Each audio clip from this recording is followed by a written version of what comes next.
Yet another third party, they question the costs of those items. And we've heard that a lot, where Snyder's requiring things that they don't see a whole lot of value in. And I think that we see a good amount of that. So whether it's eaten up by the $75,000 that we're paying for them to be in meetings or some of these studies, I do think incrementally getting to a position of some kind, just as a pass-through cost to developers. So with what you're talking about, we bring something in-house, we get that $75,000 we pay upfront, plus some of those pass-through costs that we're eventually sending on to Snyder. But you're thinking we would not be passing on as much of those costs if we were doing that in-house. having an advocate with expertise changes our ability to, I don't, you know. I'm not arguing with your premise. I agree with your premise. I'm thinking that if we're trying to make this make sense financially though too, there's going to be less pass-through dollars if we're not doing some of the same things that Snyder does. Does that make sense? Yeah. Like that overall number. Part of our city family that would be able to understand what our needs and requirements are a little bit better. I'm not saying that Snyder does. 54%, and we borrowed for the park in FY26. We borrowed for CIWW, and then in FY27, I believe we're just going to borrow. Release police and fire department equipment, street repairs, trail and roundabout projects. The TIF transfers, TIF funds admin program, town square master plan, Northside Drive turn lane, a large portion of our debt service, the police station and library schematics, and economic development. And they're probably the main funds that are used for transfers. And with that, that is my presentation. And now I think it's department heads, right? I think we're ready. All right. Let's see if we can get the PowerPoint back. Full-time firefighter, paramedic. Our goal is to continue to grow the fire department so we can provide the best coverage for our community. We're requesting that full-time position. So that would bring our total full-time staff to 6, 1 full-time chief, 1 lieutenant, and then 4 firefighter paramedics. This position would help reduce daily staffing gaps and improve the reliability of our emergency response. Between that new lieutenant position and this new proposed full-time role, our part-time salary cost will decrease by $95,000 from the fiscal year 2026 before considering any additional part-time staffing options that I'm about to outline. When I first joined the department, our goal was to simply staff the station during the day about 7 years ago. And then the next goal was to staff 24/7, which we did that. And, basically we can staff an ambulance 24/7. But we really need to work on our next goal to staff a fire engine and ambulance. I do know that can't happen all at once. It's going to take a lot of time, planning, and fiscal responsibility. And, again, I want to emphasize how grateful I am that we are starting to move, in that right direction. So those, the other part-time position that Chelsea mentioned that she put in there was for 1 additional part-time position. So that's a third position during the day. And that would be 1 day a week, either on a Saturday or a Sunday. And that's when we struggle to, fill shifts, or when we need to have that third person there during the day to help get a fire truck out the door. The other options there, as you can see, ideally we need a third position every single day. But as you see, that's quite expensive, and I know that that's probably not possible, but that's the breakdown. And then if we want to make it, easier on fiscally, we can, try and do an 8-hour or every day, or just on weekdays an 8-hour, or on weekdays, on weekends, or just a Saturday. So that's just kind of a breakdown so you can see what it costs to introduce those part-time shifts. Basically, any of those options would help us. $25,000 for that. As you know, our boat is 21 years old. It is not very safe for our responders on Saylorville. It is more sufficient for Big Creek. We would probably plan to keep it for Big Creek. We did receive 3 quotes. The one that we're looking at for rescue boat is around $115,000 with about $10,000 worth of equipment. We have secured $20,000 from the Firefighters Association, and we have partnered with the marina to do some fundraising this season. So we're really excited about that relationship. And then we're going to do some more fundraising the remainder of this year as well. So we're asking for the city to budget $90,000 for that. We do have bunker gear that's expiring. We have 29 helmets that expire. Each helmet is $425 a piece. We've got 5 gears that expire at $4,500 a piece. And we've got multiple, probably every set of boots are expired, but we're going to start at 10 pairs at $500 each. So we're asking for $40,000 for bunker gear. And if you have questions, I can only hear if you talk into the microphone.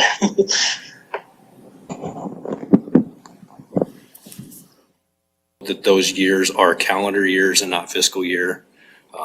Permits are up about 52% from 24 to 25.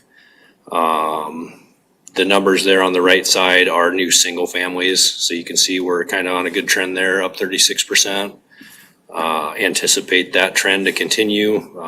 At any time that bottom could drop out. You just don't know with all the factors that play into it. Just kind of an anticipation of what's coming are a lot of the residential developments, kind of looking at what's expected and what we've got for lots coming up. Kind of gives you a path on what my schedule might look like or could look like. On the right-hand side, new permits, that's new residential home permits. That's new single families, yep.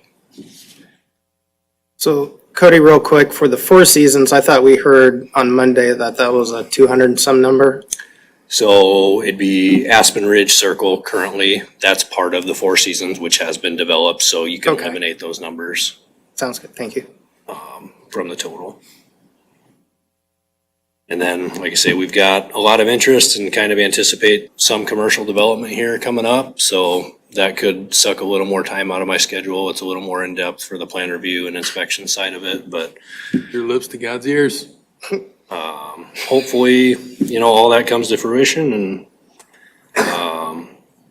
the new single families stay on the right trend. So that's just kind of the outlook. And like we talked earlier with the staffing, we've always had that conversation that when the revenue's there and the time's right, it makes sense to add on. I've talked to other officials and surrounding municipalities, and part of something to be considerate of too is our ISO ratings for insurance. Once I get booked to where I'm completing so many inspections a day, some of those ratings could take a hit. So I don't know what that number is off the top of my head, but just something to be mindful of. Saying our insurance gets more expensive when you hit When X I'm number of inspections. overworked, it's basically saying the quality of my performance is gonna go down just for that. So There's a lot of factors there. there is many factors, but Emergency response. Has our ISO rating changed in 5 years? we'll be up for review or whatever you wanna call that here, I think this spring. Okay. We did a review when I first started, so about 2.5 years ago. And then they'll. Did it change? I don't believe it did. Okay, I think it was, Had gone up at one point, not too long ago. when you say go up, it positive, yeah. Maybe that's down, but I, I know it's changed recently. part of that Okay, as well too. We're currently on the 18 iCode series. I will be starting that process to update to the 24 to kind of get in line with everybody else that's changed recently, which should help as well. Just trying not to get too far behind on that, so. yeah, Any other questions? I mean, I think we need to advertise that if we have the opportunity. I know it used to be a positive in that your rates could go down. Now that doesn't happen anymore. It's less of an increase thing, and that's easier or harder to absorb. But nonetheless, that's it's a factor of infrastructure and response and all that, and which to me is a gauge of a lot of the functions that we do. So, If there's any other questions, I can be wrapped up quick and on to the next. thanks, Cody. Thank you.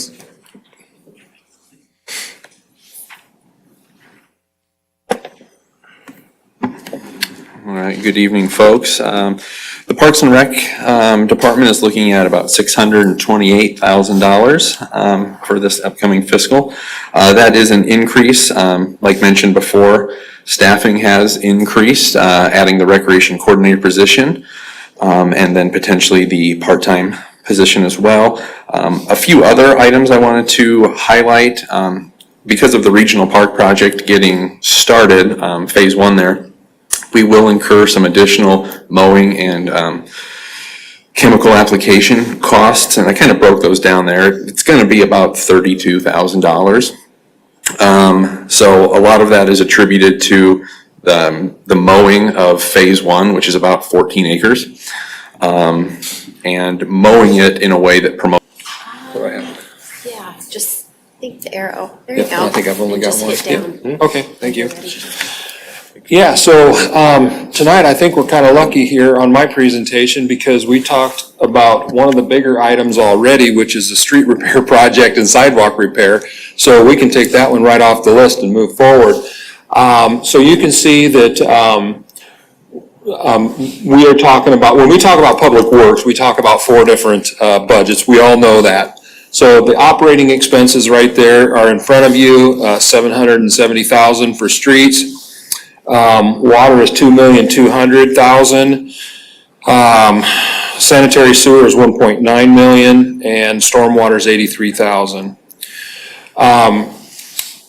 Most of my line items this year, I'm not going to go through them all, but they were pretty much stayed the same. Like your snow removal, we've been able, believe it or not, with the start we had, we were able to keep it the same because of what's happened over the last little bit of time here. We've recouped back what we did. So it's pretty much a normal year. So anyway, we were able to save some salt there, so we wouldn't have to increase that line item budget. So that's pretty much through all of these 4 departments. We've been able to hold those line items, increase some, decrease some, but we stayed right there pretty even. CIP equipment is a down year for us. That's a good thing as well. We have a loader backhoe that's in the budget. This is a new item. This is not a replacement. This is a new item. And we believe we can do real good things with that. We've needed one for quite some time, and I'm glad to have it in there at $140,000 this year. Is that something you otherwise would have been renting? We have been renting that piece of equipment. Yeah, exactly. Yeah. If we have it, we'll definitely do more with it. So it's a good thing. And just for like curiosity, what does a rental cost us, like on a daily or usage basis? We just had the rental over here that's gonna cost us $2,000 for the week, for the demolition over here. Okay.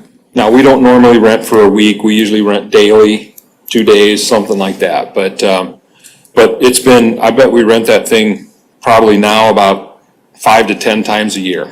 Okay. And lifespan on one of those is expected to be? I'm gonna say a 15 to 20 year change out. We have not put it into the cycle yet, but that's what the replacement would be, somewhere between 15 and 20 years. Okay. So, we have 2 other things, our project. We're gonna bring back a little bit more information on sidewalks, for Nick. And, but we've talked about that here already in depth. I don't need to go any further on that. And the staff discussion, I kind of made that little speech there before we ate too, so, I'm not here to get long-winded. I've already had those discussions, so. Perfect. Thank you. Thanks, sir.